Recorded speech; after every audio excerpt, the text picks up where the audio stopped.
নমস্কাৰ বন্ধুসকল, যিসকল ছাত্ৰ-ছাত্ৰীয়ে SSC MTS নন টেকনিকেলৰ বাবে এপ্লাই কৰিছিল, নন টেকনিকেল জবৰ বাবে এপ্লাই কৰিছিল, তেওঁলোকৰ বাবে এডমিট ওলাইছে। সো বন্ধুসকল, আজিৰ ভিডিঅ'টোত মই দেখুৱাম কেনেকৈ তেওঁলোকে এডমিট কাৰ্ড ডাউনলোড কৰিব। সো বন্ধুসকল, বলক ভিডিঅ'টো আৰম্ভ কৰিছোঁ। তাৰ আগতে এটা কথা, যদি চেনেলটো ছাবস্ক্ৰাইব কৰা নাই তেনেহ'লে পলম নকৰাকৈ ছাবস্ক্ৰাইব কৰক। সো বন্ধুসকল, এতিয়া পলম নকৰাকৈ আৰম্ভ কৰি লৈছোঁ। বন্ধুসকল, তাৰ বাবে আপুনি আপোনাৰ মোবাইল ব্ৰাউজাৰত যাব লাগিব। যিকোনো এটা ব্ৰাউজাৰত গৈ তাতে সাৰ্চ কৰিব ssc.nic.in অফিচিয়েল ৱেবছাইটটো তলত আহি গৈছে। সো তাতে ক্লিক কৰি মই ডাইৰেক্ট অফিচিয়েল ৱেবছাইটটোত গৈছোঁ আৰু ভিডিঅ'ৰ ডিছক্ৰিপশ্যনত মই এডমিট কাৰ্ড ডাউনলোড কৰা মেইন লিংকটো দি দিম। ইয়াতে চাওক, ওপৰত লিখা আছে এডমিট কাৰ্ড। এডমিট কাৰ্ডত ক্লিক কৰিম আৰু মোবাইলটো ডেস্কটপ মোডত কৰি ল'ব। ইয়াত চাওক 3 নম্বৰত দিয়া আছে আমাৰ যিটো অসমৰ 3টা চেণ্টাৰ আছে, এই চেণ্টাৰ 3টাৰ লিংকটো এডমিট কাৰ্ড তাৰে পৰা ডাউনলোড কৰিব পাৰিব। সো তাতে লিংকটোত ক্লিক কৰি দিম।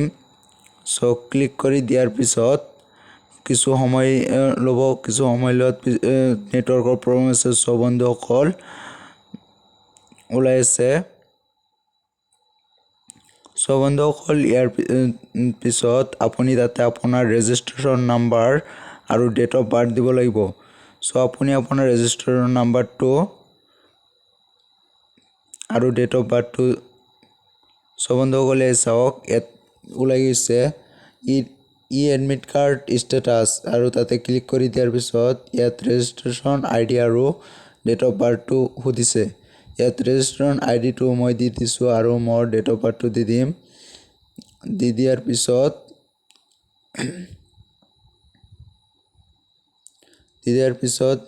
Click to non the status admit কাৰ্ডত ক্লিক কৰিম।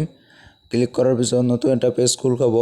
সো এয়া চাওক, মোৰ এডমিট কাৰ্ডটো এডমিট কাৰ্ড মই 7 তাৰিখৰ পৰা ডাউনলোড কৰিব পাৰিম আৰু মোৰ এক্সাম ডেটটো হৈছে 11/10/2021 গুৱাহাটীত, আৰু 11টা ৰিপৰ্টিং টাইম, এক্সাম টাইম 12:30 পৰা 2টা বজালৈকে। সো বন্ধুসকল, মোৰ এইটো এক্সাম টাইম। সো ভিডিঅ'টো ভাল লাগিলে লাইক কমেণ্ট শ্বেয়াৰ কৰিব নাপাহৰিব। সো আজিলৈকে এইখিনিয়ে, ধন্যবাদ।